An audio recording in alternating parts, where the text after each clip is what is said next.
Welcome to The Business Strategist, the show for CEOs and founders ready to scale fast, lead smarter, and build a business that doesn't rely on them. I'm Adam Strong, award-winning strategist, former elite athlete, international speaker, and 3 times best-selling author. After 3 decades in business, I know exactly what it takes to grow, scale, and exit with impact. Each week, I dive into real conversations with industry experts, bold entrepreneurs, and clients navigating the uphill struggles of business, giving you the tools and the strategies to create more profit, more freedom, and more impact. Let's get into it.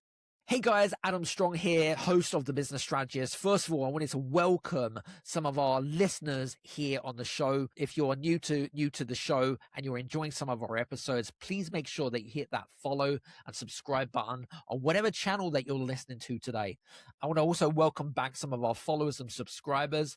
Thank you very much for your support. We really greatly appreciate it. Now, I would really love it if I could have some more feedback from you guys. So if you could leave either a 1 or a 5-star review over on Apple or Spotify, I would love to hear from you guys, because without the show, we don't know how to improve, right? So do me a favor, go over there and head over and leave a review for me. Or alternatively, feel free to head over to YouTube, over onto the channel, and feel free to leave a comment on our YouTube channel. Anyway, hope you're rocking and rolling. Enjoy today's episode. Cheers now. What if the very habits that made you successful as a founder are now the ones that hold you back from scaling and exiting? Now, on today's podcast, we have the amazing John Spence. Now, back 4 years ago, I had the opportunity to sit down with John and go through a very simple framework around simplicity, making complexity and making it super simple. And we recorded a show called Awesomely Simple. We're going to be going down a different pathway. We're going to be looking at John's experience. John's created a really interesting framework about how you guys can basically scale and exit at a much faster level. And we're also going to look at the comparison between the organizations that he works with and the small business owner. So who is John Spence? John is recognized as one of the top business leaders and leadership development experts in the world. And he was named by the American Management Association as America's top 50 leaders to watch, along with the likes of Larry Page from Google and Jeff Bezos of Amazon. Age 26, John was named the CEO of the Rockefeller Foundation and was basically overlooking projects in over 20 different countries. Now, interestingly enough, John is an author. He's also been a lecturer and at different universities from MIT through to Stanford and Cornell, but also has worked with from the Fortune 10 companies or Fortune 100 companies, and also is a strategic advisor for startups and businesses and organizations alike. Now, I know John for probably the best part of 4 or 5 years, really down to earth, extremely knowledgeable. And listen, I am so looking forward to today's conversations. I've already said to John, I've already prepared John, by the way, offline, that hopefully we're going to go down this pathway. And I'm going to challenge John more than anything else, which he's excited about and I'm excited about, which is good. So, John, welcome to the show, man. Thanks, Adam. Good to see you, man. Yeah, really good to see you. How's life, by the way? Good. I've been on the road quite a bit, bouncing around the country, working with different size companies, having a blast. The weather here in America is getting nice in spring, so enjoying. Because I mean, listen, you haven't done that many podcasts over the last couple of years. I mean, you've gone back into the speaking game a lot more, haven't you? Yeah, I do. My business is sort of in thirds. A third of it is major keynote speaking at big conferences. About a third is corporate training, and then about a third is executive coaching. And corporate training could be, I just did a executive team of a small company yesterday, only 5 people. So from that to, I gave a speech in Vegas 2 weeks ago to about 4,000 people. Wow, that's really diverse, isn't it? 4,000. It's like kind of running a mini mastermind to like this massive lecture. You know what I mean? It was, yeah. What do you love about the most in regards to the work that you do?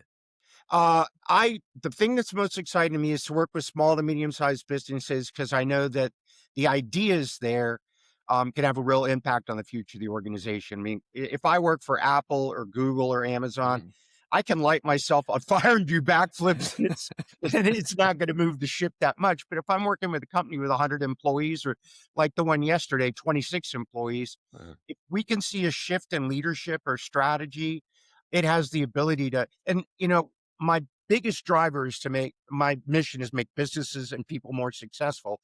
But the reason I love to help companies is I want them to be able to take care of their employees. I want them to be as profitable and successful as possible. So obviously the owner or the CEO does well, but I want the company to do well so that the families and the community that depend on them are well taken care of. Love that. And that's that's what I love about you, is that you've got this kind of mission, breathe and talk about it daily, even on your social media feeds, through the podcasts that you do and the books that you read. So, kudos to you, my friend. Well, listen, let's jump straight in, because I'm looking forward to today. You've worked with the Fortune 10, the Fortune 100 companies. You worked with the small business owner. As we said, very, very diverse. Mm-hmm. What have you found when it comes to businesses that get stuck and plateaued, when they get to a point or a growth point where they just plateau, and they might have been there for, I don't know, a number of years or whatever it might be? Have you found any common patterns or similarities between companies that plateau at startup level compared to companies that plateau at bigger organizations? Have you found any similarities in terms of patterns? You think, you know what, you're doing this wrong because you're doing it this way and you should be doing it this way, type of thing? I'd love to know more about that. Yeah, the number one thing that I see that causes complacency. I went to years ago, a conference of bankruptcy lawyers, happy people. Oh, wow. I bet that was a good mood. Well, it's interesting because it was in the Cayman Islands, and it wasn't literally till I mentioned this yesterday to one in my meeting that went, oh, of course, that's where all the tax havens are. I didn't even think about that. But I'm in there with all these bankruptcy lawyers talking about why companies fail. Yeah. And I think there's a good pattern here that would apply. And I'm going to try to remember I asked him, what's the pattern? He said, it's the 4 I's. The first one is ignorance, not paying attention to the marketplace, not knowing what's going on, not seeing opportunities and trends and, things that are going to impact their business. Ignorance. The next one is indifference, that they don't think they need to change. They don't think they have competition. They're not worried about it. And it's kind of like complacency, ignorance, and difference. The next one, I can't remember what the I was. It's all the eyes, people. It's all the eyes. I know, it's terrible. It'll come back to me later. But it's basically the inability to change. Okay. They're siloed. They are, we've always done it this way. Stuck in their ways, type of thing. I will come up with the last I in the middle of it. Everyone's now good. Is a difference. Well, the last one is inconsistency. Okay. Which is the other one, which is where they change so much they never get traction. But let's look at it this way. I'm not paying attention to the marketplace. I don't think I need to change. I know I need to change, but I can't get my people to change, or I change so much I never get any traction. So when I look at organizations that are struggling, it's usually they've fallen into one of those areas where they're resistant to going to the next level, whether it's complacency or fear, or the systems are stuck in the organization. And, I don't like the idea of breaking something to fix it. But if they're not doing what's best for the organization because it's what they've always done, that's where things need to be broken to be fixed. And I guess there's so many examples, whether it be Western world companies that were around like 20, 30 years ago that are no longer around today because of what you've just highlighted, right? Yeah. I just remember the last I, inflexibility. There you go. As you were saying, I'm like, so we got 4 I's. Inflexibility. People now are breathing easier on the podcast going, don't worry, John is okay. He's not incompetent. Just the eyes. It just made it. I'm just getting older. My memory's not as good as it used to be. It's all good. Now, what's going to say? Now, as a business matures on its journey, should we say, what would you say are the strategic shifts that you find that founders often fail to make when trying to scale beyond their initial success? Oh, that's go ahead. Sorry. I was going to say to you, because there's kind of like an extra question on how can like an entrepreneur evolve their strategy at the stage to unlock the new growth and purpose the company for, say, a successful exit? Because I mean, when we talked offline numerous times, we love talking strategy, right? We love that framework because that's what it's about. Any thoughts about that?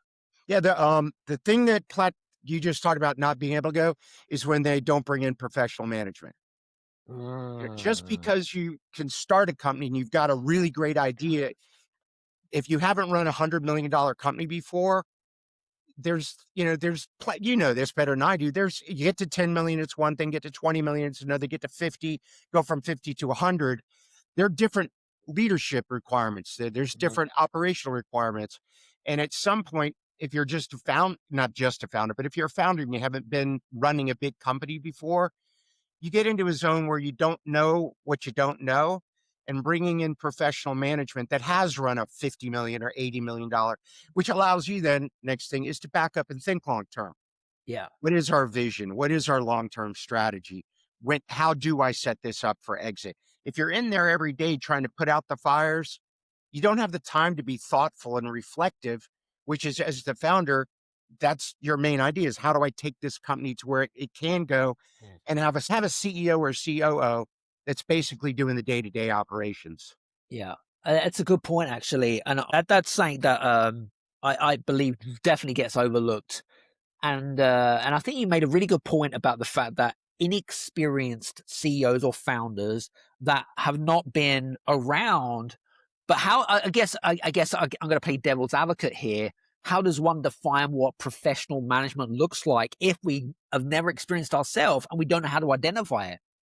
So this is a great question. It's really hard. Bringing in, let's just say you're going to bring in a CEO and state chairman of the board or chairwoman of the board, looking for someone that has run a company as large as you want yours to become. So they understand what it's like to scale X. Yep. And they've been there and they know that the hurdles they're going to overcome. So I'm going to look at track record. This is really weird.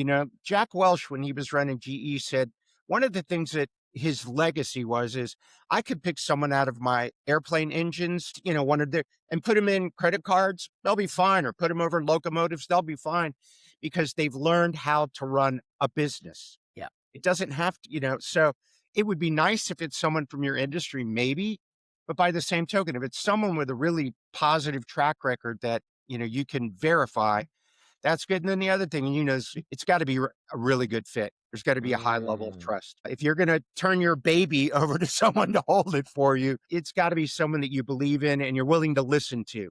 I see a lot of founders that bring in, a CEO, but then still think they know better how to run the company than the person that's been doing it for 20 years and run it into the ground while the other person's actually trying to grow it for them. It's a fascinating, I was actually thinking about writing a post about it, which is especially if you're inexperienced and you're trying to find your right-hand man, woman, whatever it is, as a replacement for you, because you mentioned about the importance of trust. That trust can, I suppose, in terms of sourcing, it can come internal, but more than likely it's going to come externally, isn't it? Yeah. Depending on how big a company is, potentially, but probably likely to be external. Would you say that is a real, I suppose, hindrance in a way, in terms of like finding their replacement? Because I don't know, I feel like this is a topic that is not spoken about enough. What am I looking at in terms of attributes? What is it that I need to identify in terms of what they're saying to help me to make the decision and think to myself, this is the person that's going to replace me. I feel it. I know it. What would you say that, if you were replacing yourself, John, in your business, what would you be looking for? I would want to spend a lot of time with the person to understand their personal values. Yeah. What do they believe in? What drives them? What's their purpose, their individual mission? I'd want to understand, also, I call it your philosophy of business. And years ago, I was in Australia teaching a class to a bunch of entrepreneurs. And I asked them, what is your philosophy on competition? And one guy's like, crush them, dust, put that. And the other guy goes like, no, I consider my competition co-opetition. There's a guy that owned a big construction company. He said, hey, sometimes if I'm short a piece of machinery, one of my major competitors will loan it to me.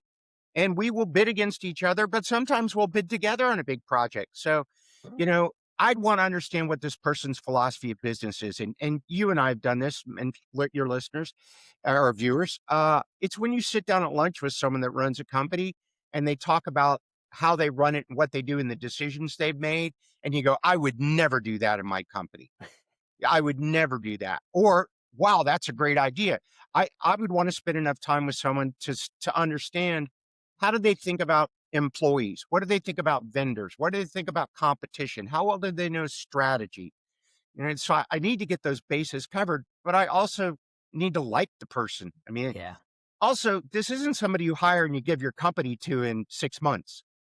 It's a couple year process. If you're ready to turn your company over, in my opinion, it's a 3-year process to find somebody, bring them in, let them work for you for a while, understand your business, make sure they're the right person, before you just turn it over. I see founders that just hire somebody and say, here's the company. In my opinion, that's not going to work. Wow. I mean, that's so high risk as well. Yeah. I mean, I don't know about you, but I would feel really uneasy of just giving my company away. It's kind of like, I want to give it away. Like, I don't want to do it anymore. Do you know what I mean? It's like just passing the buck and expecting the results. Yeah.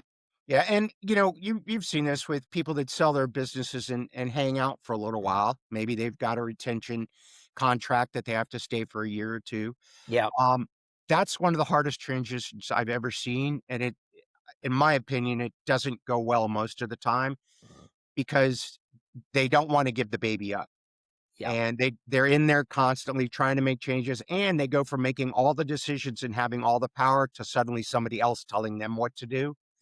And it's a really, really hard transition for most people that sell their businesses. I would agree. I mean, fancy, you got to really bite your lip in certain circumstances, haven't you? And you're like, I can't say anything, damn it. Yeah. Anyway. You can say something, just nobody going to listen to it anymore. No, sorry, we've lost all respect for you. Anyway, it's all funny. What I was going to say, founders, I mean, they pour their passion into startups, John, right? What have you found? What are the subtle and counterintuitive mistakes you've seen that drive leaders that make inadvertently limit their company growth more than anything else? Like, let me give an example. Like, they may have a particular habit that they've done religiously that has helped them to grow their company, but further on down the line, it has now created a liability as the business expands. Am I making sense? Yeah. And we just talked about one is when the company's small, you've got your hands in everything. Yeah. You're working, you're doing the financials, you're doing marketing, you're out there selling. And what happens is, in my opinion, is they stick with what they really enjoy, not necessarily what they're good at. They're like, oh, I love marketing. I've got one guy, I love marketing advertising. Like, you don't know anything about marketing and advertising. When your company was 5 people and you had 50 clients, it wasn't. Now that you're going to go to 5,000 clients, it's a whole different ballgame. Oh yeah, but I got one guy's like, we need to change the colors on the brand. Like, it's a $4 billion company now. You don't need to be going in and working on the brand colors. Let's stick with strategy and working with your highest level stakeholders. That's really at your level where you need to be. But he's always in there, I'll change this word in the ad, or I don't like that video. No. I agree. Or don't do what Jaguar did, which is about 6 months ago, completely rebranded it and completely destroyed the brand, of course. Well, let me jump in there and say so. I owned an advertising and marketing firm for about 10 years. And people would come to us like, we need a new logo. I'm like, why? Oh, well, we'll get more customers. No. Yeah. People don't buy from you because they like your logo. They don't go, oh, purple and yellow, gotta have that, and look at that logo. I trust that bank because the logo's so cool. It's nice to have that stuff, but I used to sell it. But I would tell people, this isn't going to make your business grow exponentially just because you have a nicer business card. It's fine, but it's not a strategy. Makes zero sense whatsoever. I don't know who was sitting around the round table when that decision happened, but that's a different conversation altogether. It's working. We don't need to mess with it. It's an iconic brand. Why in the world do you have to rebrand something that's so incredibly well known and respected? That's business. I've looked at strategy really, really, really carefully. You know that. Yep. And I've identified, there's lots of places where an organization can differentiate itself. Right. But I see a pattern of 5 major areas. Number 1 is people. Yep. You get the absolute best people on your team. That's difficult, if not impossible, to copy. These are my criteria. That it's got to be something that's highly valuable in the marketplace, that your target customer is happy to pay for any reasonable price. Yep. That is difficult, if not impossible, to copy, and that you can consistently execute with excellence. If you can get something that meets the strategy, that meets those 4 criteria, you've got something really solid. And when I look at companies, there's 5 areas usually to do it. Do you have the best people and they're loyal, which goes to number 2, great culture. Yeah. So I've hired great people and created a super good culture where people are engaged and excited and passionate, balanced with a culture of accountability that delivers. There's got to be both sides of that. The next one is customer relationships. If I have really strong relationships with my customers, high trust, customer intimacy, know them well, that's difficult to, if not impossible, to copy. Another one we just was brand. If you've got a highly respected brand that's been around for a long time, it's well recognized, don't mess with it, because that's one of your strategic differentiators. Then the last one is data. Most organizations are sitting on a gold mine of data, and they either don't know it or they don't use it effectively. So those are the 5 things. When I'm working with a client, I'm like, okay, how do we meet these criteria, and how are you focused in these 5 areas? Love it. Thank you. I love that 2 cents. Amazing. What I was going to say, in your experience in the coaching world, whether it be entrepreneurs, CEOs of big companies, whatever it might be, what have you found are the psychological blind spots that holds founders back from scaling successfully? Is it ego? What holds them back really from a successful exit? Yep. Imposter syndrome. Yeah. God. As I said that. I mean, I never believed in that really up until maybe about 2 years ago. I don't know. We'll talk about imposter syndrome, but I'll let you go ahead. Well, I work with a lot of and I have this myself when I ran companies. It's not that I don't know what I'm doing. I mean, I used to lay awake at night worrying, like, when are the Rockefellers figure? I have no idea what I'm doing. I'm just making it up every day when I get to work. I'm hoping things turn out okay. Now, I was thoughtful and, had some experience, worked hard at it, but I see a lot of folks that just don't believe in themselves. You get that, or you get the other side where they're so egotistical, narcissistic, they believe that, I've seen people try to sell tell people, I want 600 million for my company. And like, the valuation's 80 million. It's just not happening. No, I worked hard on this and that's my number. I'm like, I don't care if that's your number. That's not the number the marketplace will pay for your company. And they just get obstinate. No, I gotta have a minimum of 500 million. Like, never going to get it. So it's too, I don't think I can do it, or I'm overconfident. I love that. It's like the 2 extremes. Do you know what I mean? Like, you've got someone that is, I'm an imposter, I'm a fraud, to someone that's completely the polar opposite to that, which is kind of interesting with regards to these. And I think this is all down to self-awareness, John. Wouldn't you agree? Well, you just nailed it. That's probably in my coaching. And imposter syndrome, either one of those is being self-aware. That's why, and I'm not plugging myself, that's why it's good to have an executive coach or a mentor, or someone that can look you and hold up a mirror, because your employees aren't going to do it, because you could terminate them. Yeah. But having the ability to back up and say, what am I truly feeling here? Am I angry, or am I embarrassed, or am I anxious, or am I upset? And being able to identify your emotions really well, and then act accordingly. It's self-awareness and self-regulation are the 2 things. And then just trying to be aware of how you run the company, being thoughtful. It's interesting. Some of the folks I work with that aren't highly self-aware of themselves as an individual, or the way that they lead their companies, I'll tell them, you just need to take 15, 20 minutes a day at the end of the day and just reflect back on what happened. How did you treat people? What did you think? What were your feelings? And I'm not a touchy-feely guy, but it's important to look at that. And you know what they tell me? I don't have time. Like, if you don't have time to be thoughtful, you're doing something wrong. Yeah. Because if you're the CEO you need to spend time every day thinking about the future, thinking about how to build the company, thinking about succession planning and all that stuff. It isn't something you just wake up one day and figure out. It's a slow process of constantly journaling, reflecting, thinking about strategy. And if you're too busy to do that, something's wrong in the way you're running your company. When you were CEO at the age of 26, which is a very young age, very young age to be a CEO, what would you say to your 26-year-old self if you went back in time? You can't lead everybody the same.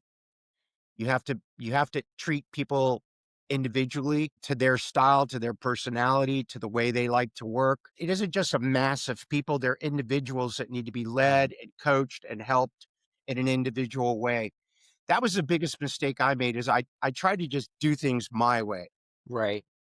Not in a mean, like my way or the highway, but this is the way I'm comfortable. This is the way I happen to be highly visual. I would draw everything out. Okay, everybody, here's what we're doing.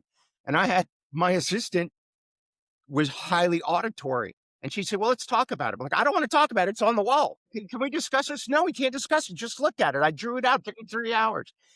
Then I learned that I had to lead her in a different way that I led other people. I had to sit down and chat with her for half an hour and explain things and talk it out. And she'd take notes. And it wasn't until I realized I had to change my style and flex it to the way that my folks worked to allow them to work the best that they possibly could. That was a big stumbling block for me. It sounded like she was a kind of a good listening ear, as well as kind of / coaching / counseling in a way. Yeah. One of the other things I realized back then is, and this is probably a good one, is I didn't realize how important emotional intelligence, EQ, is. Yeah. We've done research in our organization, and I call it the 3 quotients that it takes to be successful as a leader in the future: IQ, EQ, and AQ. IQ is not the number, it's competence. You got to be really good at what you do. So that's why EQ is your emotional intelligence. And here's what we figured out is the higher you go in an organization, the more important it is, because you go from doing the work to managing the people do the work to managing the people that manage the people. And when eventually you get up high enough, you're not doing the work anymore. All of your work is working with people. Yeah. And so those people skills, self-awareness, empathy, all listening skills, being curious, those become more and more important. I had like 0 EQ. I didn't care what anybody else felt, or I don't like emotion schmotion. Just give me the data. And I've realized now in my latter career that actually the people skills are by far the most important. The other stuff you can hire people to do, or it's a skill you learn. By the way, EQ is a skill too. And then the last one, so you can get better at EQ and resilience and things like that. Then the last one, AQ, is your adaptability quotient. And it's your ability to successfully navigate change. And it's my belief now that AQ is actually more important than EQ or IQ. If you're really good at what you do and you work well with people, but you can't change fast enough, you're not agile, adaptable, nimble, you will get left behind. I've never heard of the AQ scenario. And by the way, I just want to say thank you very much for sharing your vulnerability around your lack of EQ when you were younger. So that's good. I've worked on it hard. Really, I bet. It's much better. Yeah, I mean, you've coached hundreds, if not thousands, of CEOs and founders. What do you find exceptional founders do differently from average leaders to get back on track? Any common patterns or any thoughts there? They take accountability. Yep. They take accountability and say, this is my fault, or this is what I did wrong. So they're not afraid to take accountability for problems. And then they're willing to question themselves.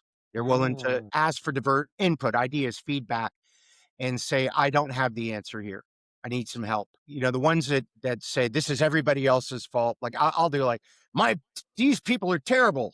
I go, who hired them? They're like, well, they're your people. You hired them. If they're terrible, you're the one who brought them in here.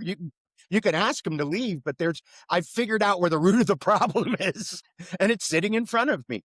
I will often ask, and I'm really low key in coaching. I try to be really friendly with my clients and stuff, but every now and then I'll say, what did you do to cause that? Well, it wasn't me. But they're like, no. Let me ask you that question again. What did you do to cause this? We got one more try. one more try before I leave. And finally, then they'll go, well, I guess I did this, this, and this. So, okay, great. Now that we understand that, how can we work to fix that together? Who can we ask for help? Mm. And I suppose it's about also taking ownership and responsibility, kind of taking the punch on the chin and saying, yep, that was me, right? And yeah, being able to say that in front of all your employees. Yeah. Sam, go, this was my mistake. I had the wrong decision. I took the wrong decision and I wasn't thoughtful enough about it. And I hurried too fast. I should have taken a little bit longer. And I'm sorry. And I'll try to be more thoughtful and prudent and ask for your feedback and listen to it in the future. That's where you build trust. Yeah. Is I did a lot of great stuff, but I'm also happy to admit and ask for help when I don't know what I'm doing or I did something wrong. Going back to your own personal experience, but also with clients that you work with, could you share maybe an underappreciated mindset or practice that keeps entrepreneurs, get them through those frustrating plateaus that's holding them back? But you know that if they did this particular practice or they conquered this particular mindset shift, they would be able to carry on with what they were doing normally. Anything that springs to mind? Yeah. Having a more positive attitude, what I would call a growth mindset. The belief that I can learn what I need to learn and I can surround myself with people that can help me and things will get better. We can make things better. I with one of the clients I work with yesterday, we were talking about personal core values and his philosophy of business. He's one of the senior managers. Everything was negative. Yeah. His number one frustration is when I know I'm right and people won't listen to me. It's like, Are you kidding me? Oh my God, Jesus Christ. The CEO looked at me and she was having a big problem with him. I mean, I'll give you an example. He's like, I don't like people telling me what to do and I don't want to work for women. Well, all three other senior leaders in the company are women. Oof. And you're saying, I hate it when people won't listen to me when I know I'm right. That mindset's he's not going to work there much longer. I was going to say. You know, I think he realized when he was saying these things, he's kind of looking around the table and looking at me and I'm going, that's an interesting position to take. And, you know, I tried to share with him something that I learned in my 30s, which was a big epiphany for me. Is I was a consultant then. I'd left the foundation. Okay, yeah. And I used to try to stand toe to toe with CEOs and prove that I was right. And I'm talking middle-sized companies up to Fortune 100. And then one day I woke up and realized I'm not right. I have an opinion. It's a well-researched, thoughtful opinion based on my experience, but rarely is there only one way to do something. And when I gave up trying to be right and said, let's get to the best answer we can together, everything changed. I say I'm bulletproof and invisible. Someone yesterday in my meeting said, I don't think your framework is right here. It's missing something. And I went down and went, you're right. That isn't on there and it should be there. Yep. I got to go home and do more research. I appreciate that. In the past, I would have said, no, this is based on more than 10,000, surveys, blah, blah, blah, blah. Now I'm like, I was wrong. I appreciate that. I think that's a really refreshing, I suppose, answer in a nutshell. When you mentioned in your 30s and also this chap that was sitting around the table and then everyone's looking at each other, how do you think that kind of made him feel at the time? Well, if he was self-aware enough, he would have realized, or he might realize that he's in the wrong place, that his personal values and his frustration, the company I was working with yesterday, the senior team's very dysfunctional, super nice people, but really dysfunctional. So I ran them through a class I normally don't run a senior team through. I did some exercises. What's your personal core values? What's your personal definition of success in your life? What is your purpose in life? Which, by the way, for tens of thousands of people that have been through this class, the purpose is always the same for every single human I've ever worked with, which is to serve other people and help other people. I've never had anybody say that their purpose was other than helping other people. And then we talked about what frustrates you. And as each person was explaining their personal values, their philosophy of business, what frustrates them, it became pretty obvious that some of them weren't happy about where they were, that it wasn't aligned with their personal purpose. It wasn't aligned with their core values. Like this gentleman, I think he realized pretty quick, the thing that frustrates me the most in my life is something I go to every day. In most organizations, I don't have to deal with that. I deal with really good companies that want to get better, and I will leave most meetings like, this rocked. These Yeah. people are brilliant. This is a joy. Yesterday was one, which only happens rarely, is I don't think this company is going, I don't think this leadership team trusts each other. I don't think they're going to trust each other. And we could work on it real hard, or they could just, some of them can realize you're just not in the right place. Yeah. I mean, what's the antidote to that though? Would it just be that people just go off on their own ways and find different ventures? Or I think at this particular one or two of the senior leaders need to leave. yeah, One is super burned out and she's right near retirement, and even said in the meeting, the only reason I have this job is I want to buy a condo in the beach. God, Yeah, in front of one guy Jesus, for women, and the other person, the only reason I'm here is to buy. And I just look, and I don't hear this very often, but I looked down and said, I hope the CEO is listening carefully. I'm coaching her, and I'll coach her later today, and say, did you hear what two of your senior people said? The reason that they have their job is not to support the company. It's just to gain something personally for them that's not tied to the purpose of the organization. So let's wow, flip that around. In great companies, people are deeply passionate about the purpose of the company. I think that's the number one driver of culture is, what are we doing? Yes, we want to make money. You're a business, but what do we do here that's above profit? Who are we helping? What's the impact we're making? And if you can help your employees see a direct line from what they do every day to making a difference in the world, to helping people, it goes away from being a paycheck to something that they're passionate about. And I don't know, founders are super passionate about their business. It's, yeah. I would keep using, it's their baby. If you want to scale your company and grow it, you have to have people that are passionate about the purpose too, that we're here to do something really important. And that purpose will pull you through hard times and challenging times because you have that vision of, this is something important we're all here for. On a personal level, I just want to quickly backtrack. On a Sure. personal level, when you're in that situation, when you are hearing Yeah. that kind of maybe alarms you, like yesterday as an example, because obviously you're not firing the shots, you're not the CEO, No. but how does that make you feel, number one? But number two, does it make you feel like I'm a bit out of my depth? How do you feel personally?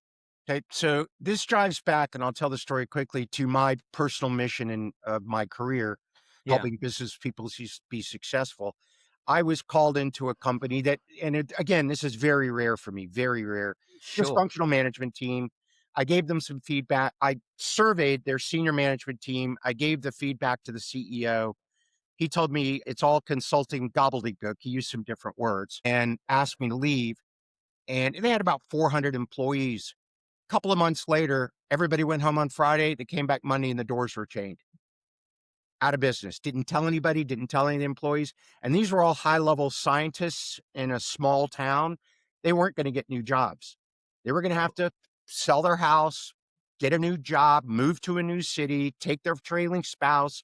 I mean, I looked at these lives that were just totally upended because a couple of people couldn't get along.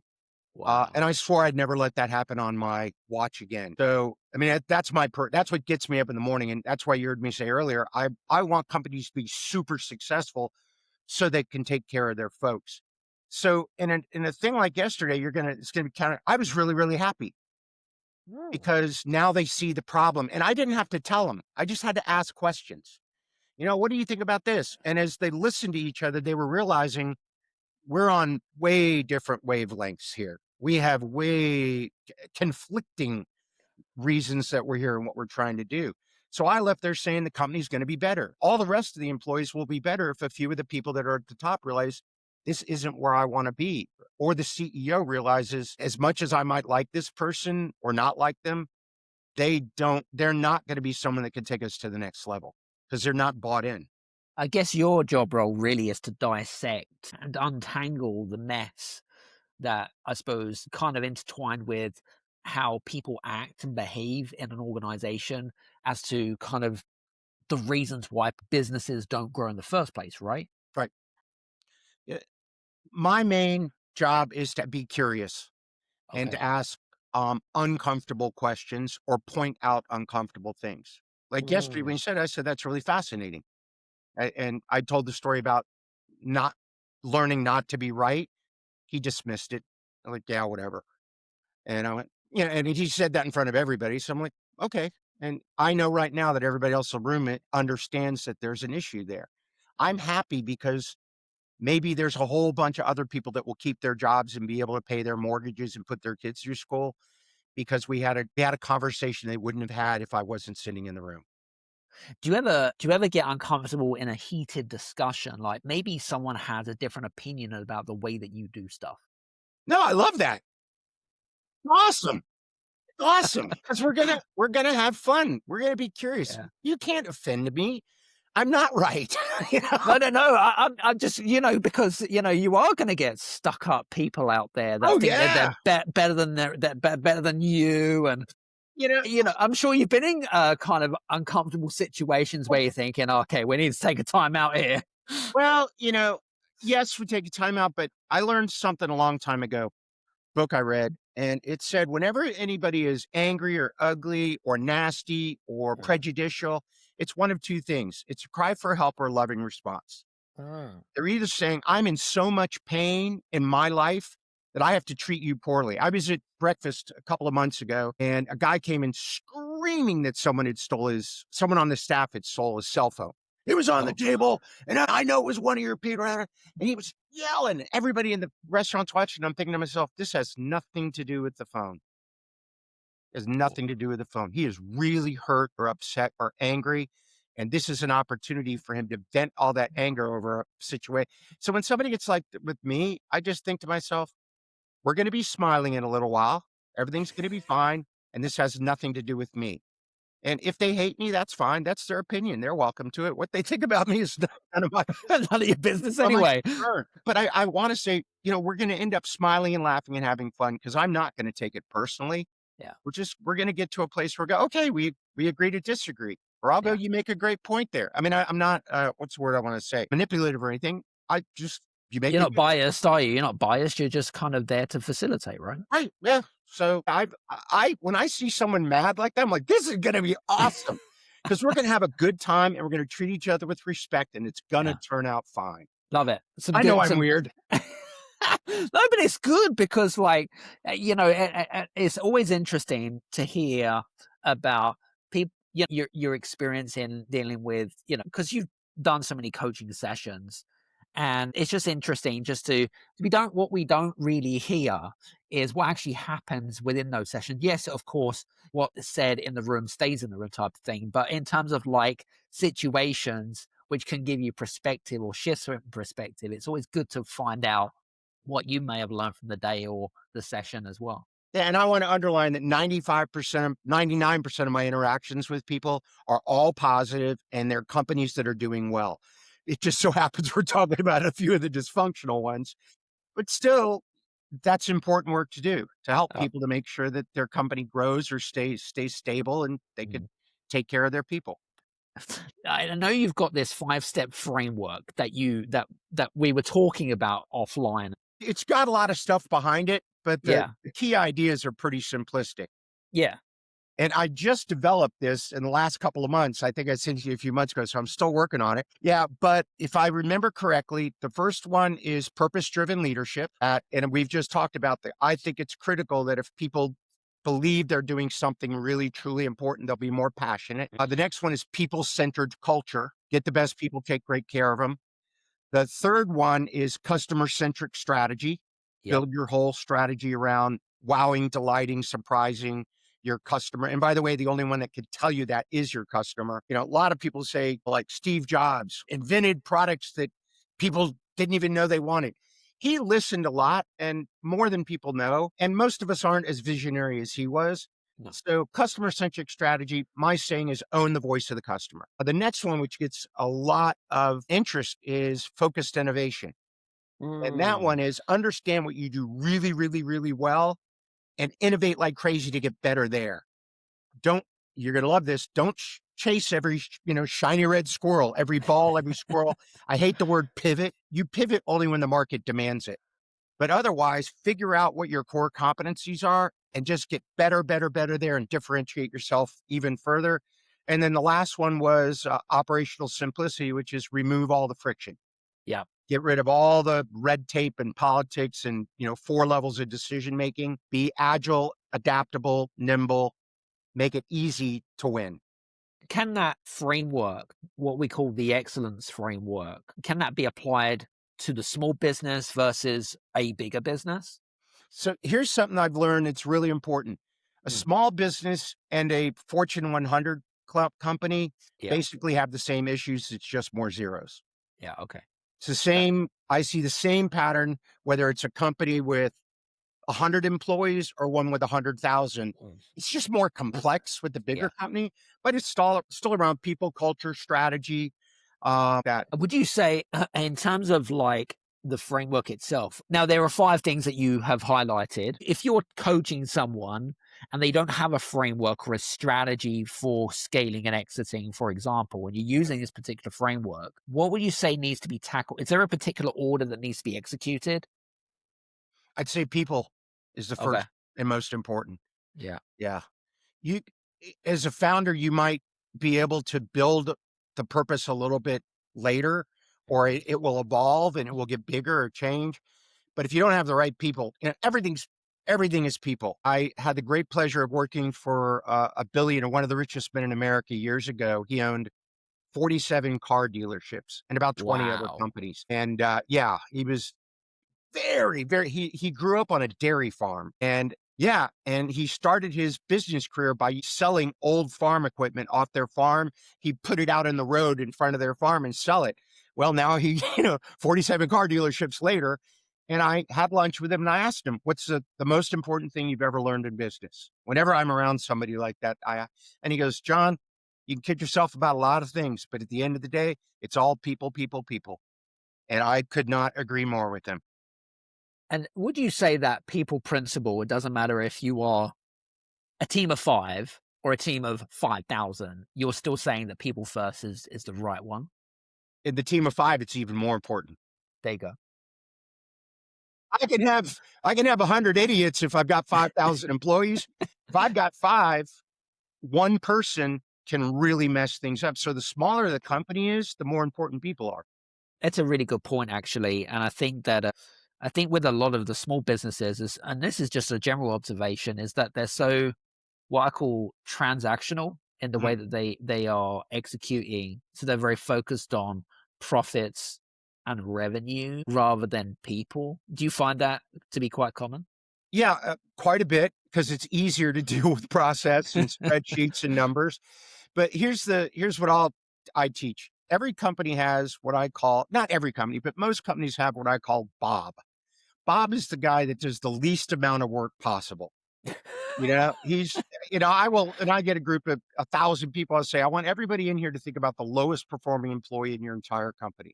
And it's Bob, unless there's a guy, I did one the other day and there was a guy named Bob in the room. I'm like, okay, let's change it to Eric. Is there any Erics in the room? But I say, now realize that person sets the standard of excellence for your entire company. That person comes to work every day. They act that way. They behave that way. The quality of their work is like this. They still get paid. They still get benefits. They still carry your business card. You're telling everybody else in your company, this behavior is acceptable. So once they look at that, I go, how would you like me to bring you 10 more Bobs tomorrow? And they're like, no. Why do you have one? And the smaller the company is, the bigger impact Bob has on the attitude. If you hire really good people and put them on a team with mediocre people, one of 2 things happens. They either lower their performance to the level of the rest of the team, or they get frustrated and leave. Wow. By the way, for full disclosure, listeners, there were no Bobs harmed in this episode. I can't wait to tell that one in a speech. That was awesome. My apologies to any Bobs out there. Absolutely. So sorry, Bob. I thought I'd get some laughter out of you. Anyway, what I was going to say, your framework that you have created, how did you come to the conclusion?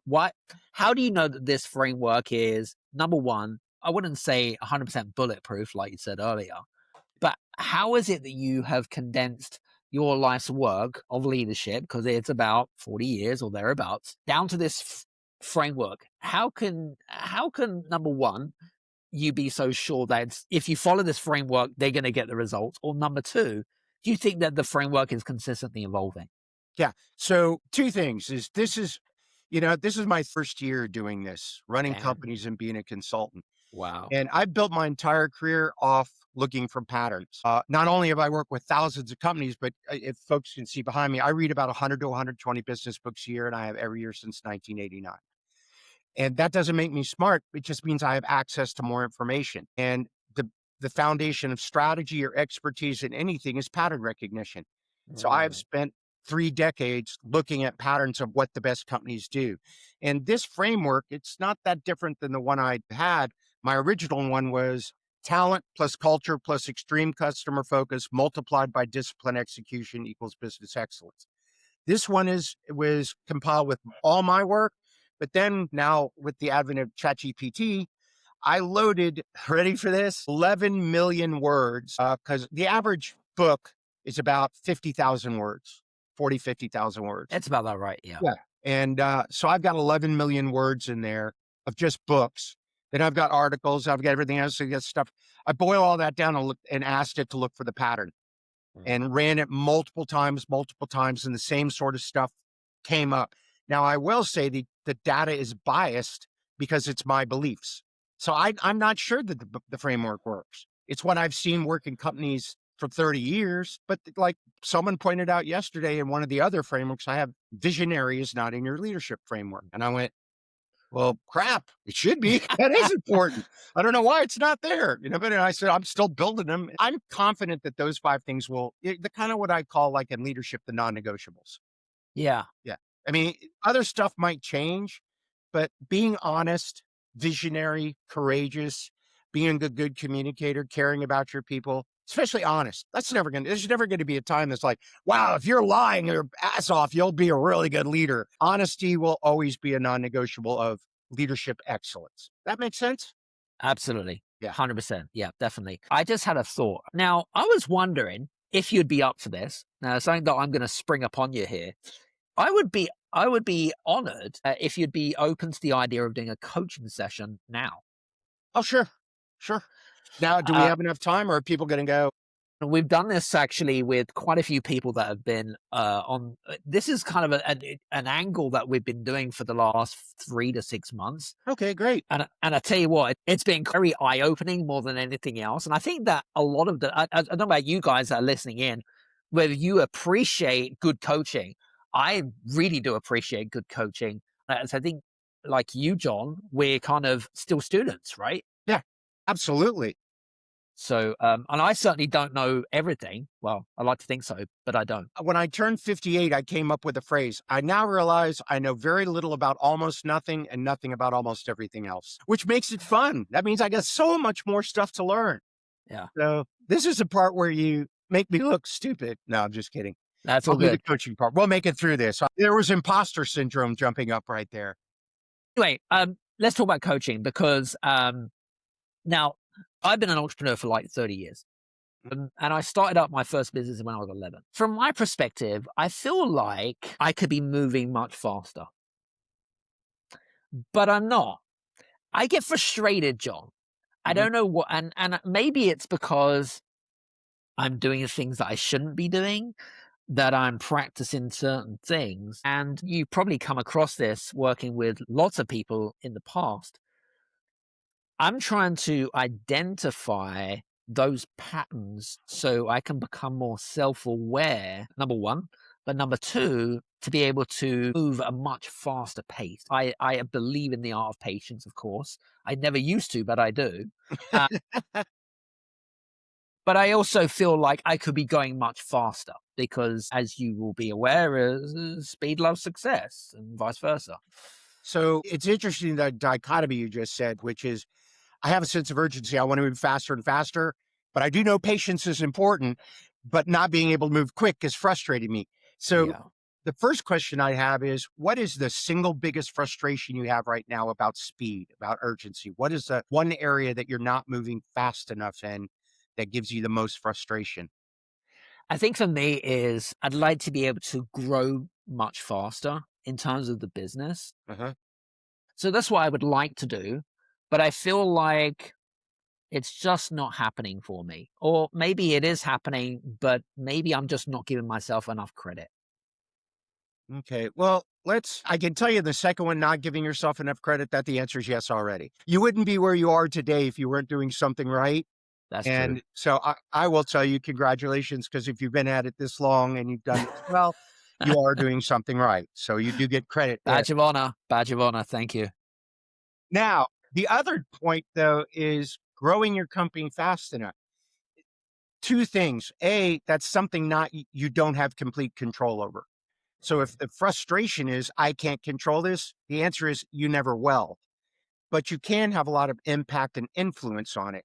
So what do you think is the one area that if you were to push harder, not in every area, let's just take a small step here. We're not going to try to change everything, but if there was one thing you could do to grow your company, what would one small step you could take tomorrow be?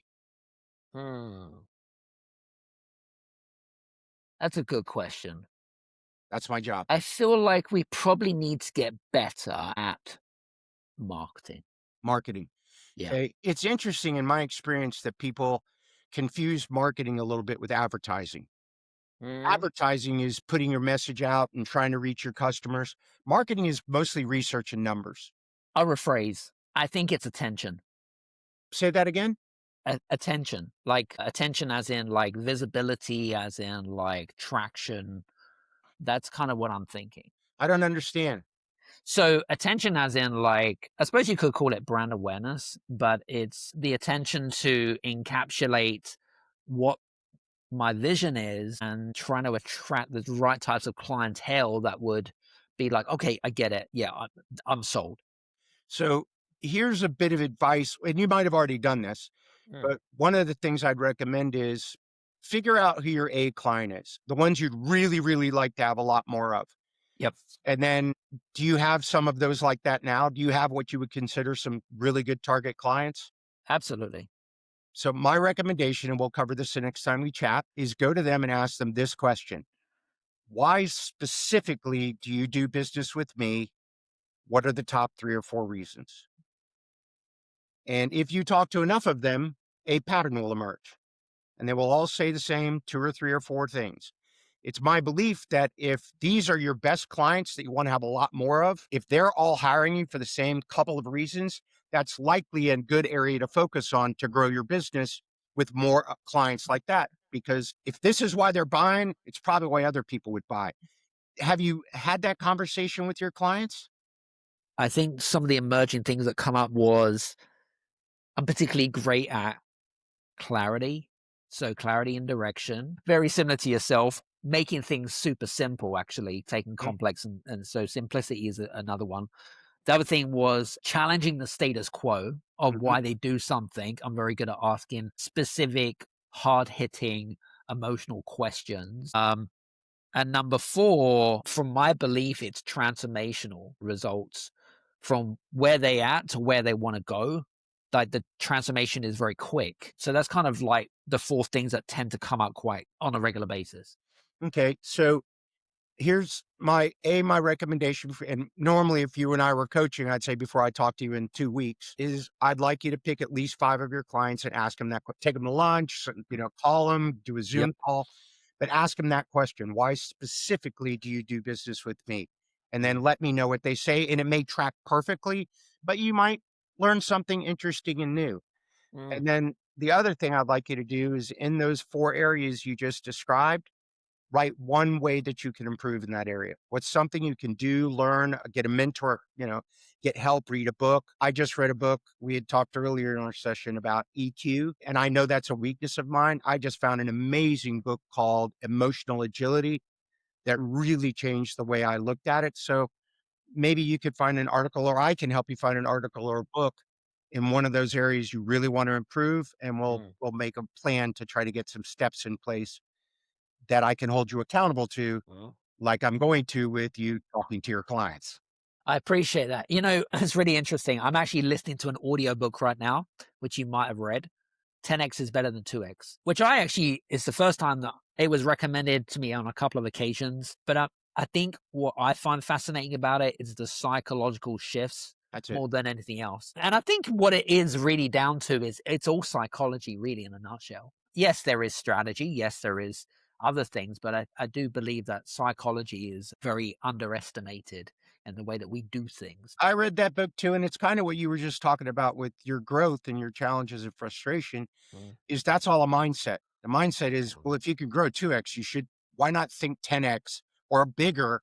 Because you're going to have to do the same work anyways. yeah. So I think you summarized that book very well of the importance of mindset.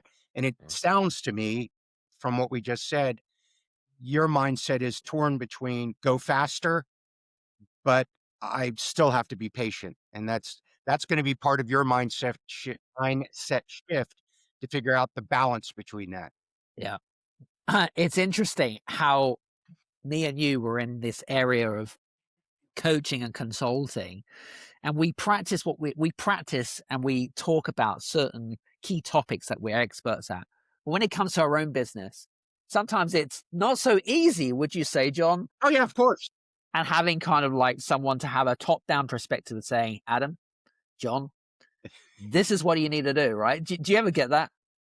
I get that, but I also walk out of meetings going, I need to go do that myself. Exactly. I haven't asked my clients that question in a couple of years. Maybe I ought to go ask a couple of them. Yeah. So yeah, a lot of times, what is it? Cobbler has no shoes, or, Dr. Heal thyself. Sometimes I walk out of meetings where I'm coaching. I'm like, that's a pretty good idea. Maybe I ought to go find my company. Maybe I should take a dose of my own medicine. And it's unfair for me to tell somebody something. And I try not to tell people what to do. You just saw what my coaching style is Mm, here's what I've felt. Here's what I've thought. It's oftentimes I'll look at it and go, I can't give advice if I'm not following it myself.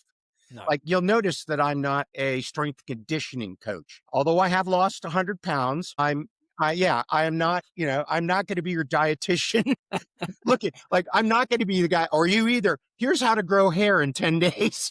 This is definitely not your area of expertise. Definitely not. This is long for me. So there's certain things I look at and go, I don't have the right, not right. It wouldn't be fair for me to try to help someone in this area when I don't have expertise here and I can't give advice. I can't give advice I feel comfortable with. Yeah. So yeah, when people ask me questions, I'm like, this is like finance or financial. I can't read that stuff. That I got asked once, like, how come you can't do it? I go, that's what a CFO is for. I understand it fairly well, but if someone asks me about that, I'm like, talk to somebody else. I'll introduce you because I'm going to mess that one up pretty big. Love that. That was a great, in fact, even though it was a brief coaching session, listen, I appreciate that. Thank you so much. Listeners, I hope that you have enjoyed that coaching. Listen, if you imagine John, rewind what John has just done with me, go back, listen, and do it for yourself. Because I think that, again, it's all about shifts, right? Shifts in perspective and self-awareness. So tell us a little bit more about what you're working on, John. I mean, you've been working in this area for 31 years, long, long time. You made it a life ambition to help companies thrive. What does the legacy look like for you? Number two, what impact are you hoping to make when you're no longer around? So the legacy is people having enough savings, to take care of their family, their loved ones, put their kids through college, take care of an ailing parent, and to enjoy the work they do to get there. That's the legacy. I hope that years ago I was teaching at a college and one of the kids was really, really struggling. And every year I get a Christmas card with a picture with him and his wife and his 3 kids. And he keeps saying, hey, if it hadn't been some of the information you taught me that day, this never would have happened. That's Beautiful. the legacy I want to leave. And then I think I mentioned earlier, I'm 61. So I believe I'm sort of in the tail end of my career. And the stake I'm putting in the ground for the rest of my career is that you should lead with love. Love And that. the definition there though is moral love. And moral love is honesty, integrity, treating people with respect and dignity, genuinely caring about the people you lead. That doesn't mean you need to be their best friend or their therapist, but to really care about the people and their success and their happiness. I mean, I'll be on a call with my team here, our team. I always try to say not mine, our team. In about an hour, we end every one of our calls going, I love you guys. We love you too. A lot of people say that's cheesy. No, but we still have a high level of accountability. Yeah. So you have to love someone enough to hold them accountable. There's a difference between being polite and kind. Polite is like, oh, everything's fine. Don't worry about it. That's not kind because that person will fail. So they know I love them, but I also know that I love them enough to tell them when they're not doing well or when they're failing and help them get better. So Yeah. that's my big stake in the ground is leaders lead with love and not Yeah. afraid of the L word. I've actually got a good friend of mine who is in the leadership realm, actually, and her big thing was all around love in the boardroom. She's dedicated years of her wisdom, dedicating a very similar philosophy. There's a lot of great research out there that, yeah, love doesn't need to be physical love. It means many different things to many different people. Well, people want to belong. They want to feel like they're important. They want to feel like you care about them, and you should. I mean, if you don't love what you're doing, you shouldn't do it. Yeah. And if you don't love the people you're doing it with, then you're not going to be successful. And again, it doesn't mean I have to be enthralled with them, but I just have to care about them as an individual. Yeah. And give them Absolutely. flexibility and compassion and care and Mm, concern, mm, not be a doormat, still hold them accountable. We got to make our numbers, but we can make our numbers having fun and caring about each other. And it's mm. a lot better to do it that way than to be, as you said, a transactional. Yeah. Do your work, here's your paycheck, go home. Just wrapping up today, because I know we've gone through so much information. It's been a ball, by the way. But I wanted to ask you, what is it that the listener can do for you? What are you working on right now? The thing I'm really focused on putting out quality content on my LinkedIn and stuff like that. Yeah. So if you wanted, it would be connect with me on LinkedIn or sign up for my newsletter or my blog, because I believe that the information I'm giving will help everybody. I focus, very well, Adam, no fluff, no BS. Nope. Everything's got to be something simple, something you can apply that will have a positive difference. So the more people I can help, the happier I'll be, although I'm happy right now. Very good. Awesome. Guys, listen, we're coming to the end now. John, I want to say thank you very much again for being on the podcast today. Really, really greatly appreciate your time today. My pleasure, my honor. It's a lot of Very fun. good. It's always fun to spend time with you. Likewise. And for you guys that are listening in, do me a favor, check out John's links. We'll put them all below. Connect with him over on LinkedIn. Go to his website. Check out his books. If you do reach out, feel free to mention the podcast and that you're a listener, of course, and he'll be able to put 2 and 2 together. But John is a great guy. And I really do believe that a lot of great stuff that we've been talking about today, and even over the last sort of, the last couple of months, we've had some amazing guests. In fact, all the guests that we've had on are pretty amazing. So I want to just take it on board. If you have missed any of the things that we've talked about, because we have been through very much, is to make sure that you rewind this and go back through it. Because I can guarantee you, the more times that you listen to a particular episode, you'll get new epiphanies. You'll get new aha moments. I find that all the time if I'm listening to an audiobook or if I'm listening to a podcast, you will get the same too. Don't listen to it just once, okay? That's kind of my 2 cents of today. Now, for you guys, just wrapping up, if this is the very first time that you've listened to the podcast, do me a favor. I would be honored if you could follow or subscribe to us over on Apple, YouTube, or on Spotify, Amazon Music, whichever preferred platform. Give us a 1 or a 5-star review. Be honest. I don't give a shit if you give me a 1-star review. I just love honesty, because guess what? We can't grow unless we have feedback. Anyway, from me and John, thanks so much. And hopefully we'll see you again back on the podcast. Take care. See you soon. Bye-bye.